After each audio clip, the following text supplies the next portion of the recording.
Assalamualaikum warahmatullahi wabarakatuh. Perkenalkan, nama saya Fismona dengan NIM 19134034. Baiklah, saya akan menjelaskan materi tentang konsep perencanaan agregat dan GIT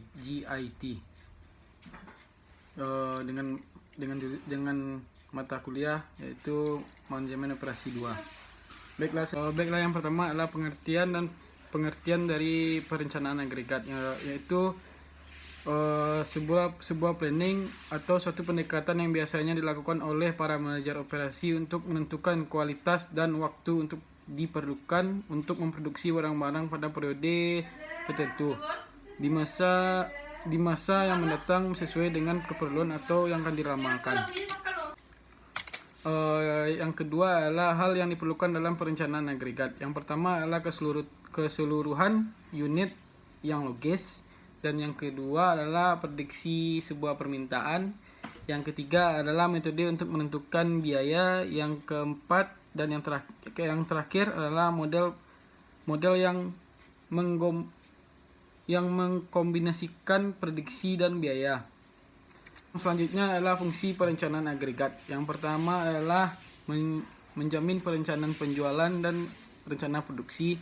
Yang kedua adalah alat ukur untuk memformasikan proses perencanaan produksi. Yang ketiga adalah menjamin kemampuan produksi.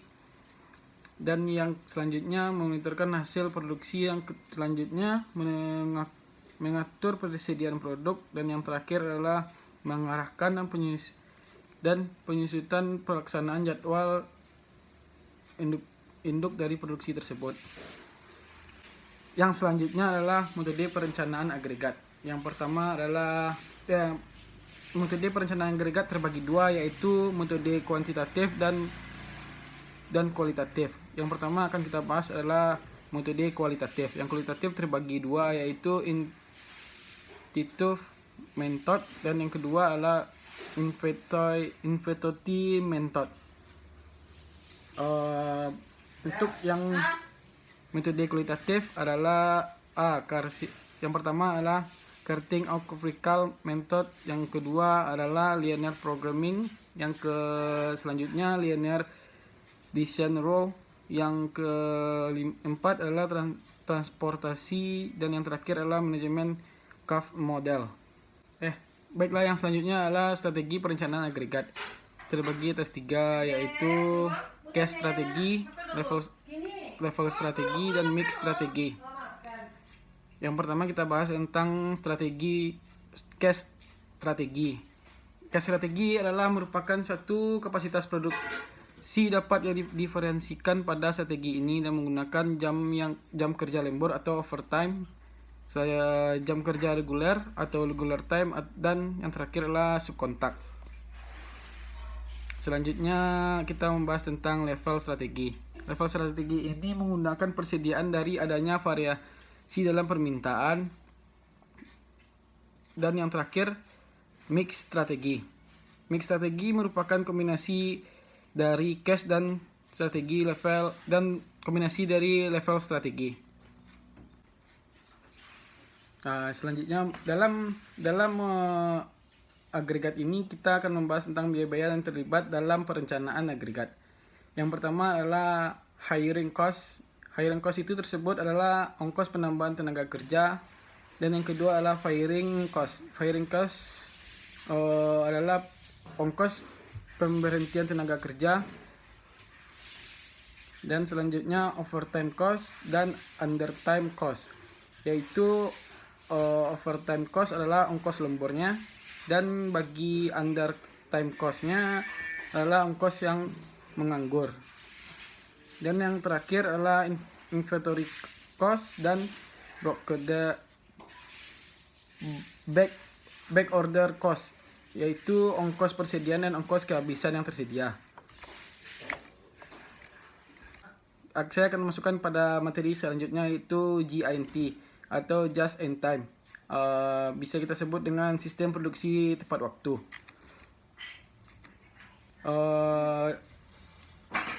Konsep dari just in time adalah suatu konsep di mana bahan baku yang digunakan untuk aktivitas produksi yang didatangi dari pemasok atau supplier atau dari pemasok dari Baiklah, yang pertama kita akan membahas tentang konsep just in time. Just in time adalah suatu konsep di mana bahan baku yang digunakan untuk aktivitas produksi didatangkan dari pemasok atau supplier tepat pada waktu bahan itu dibutuhkan untuk memproduksi barang tersebut. Sehingga akan sangat menghemat, bahkan menyediakan biaya persediaan barang atau penyimpanan barang. Selanjutnya kita akan membahas tentang tujuan GIT. Tujuan dari GIT adalah untuk mengangkat produktivitas dan mengurangi pemborosan. Just in time ini didasarkan pada konsep arus produksi dan yang berkelanjutan dan mensyaratkan setiap bagian proses produksi bekerja sama dengan komponen lainnya.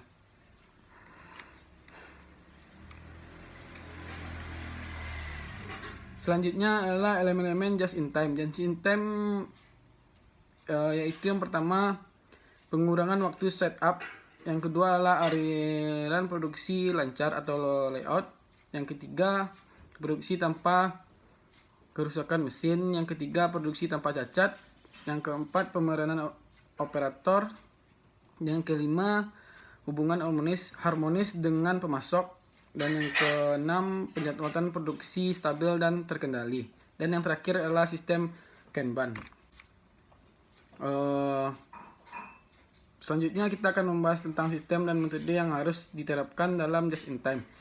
Yang pertama adalah sistem Kanban. Untuk mendapat perhatian produksi just in time, yang kedua adalah metode pelancaran produksi untuk menyesuaikan diri dengan perubahan permintaan.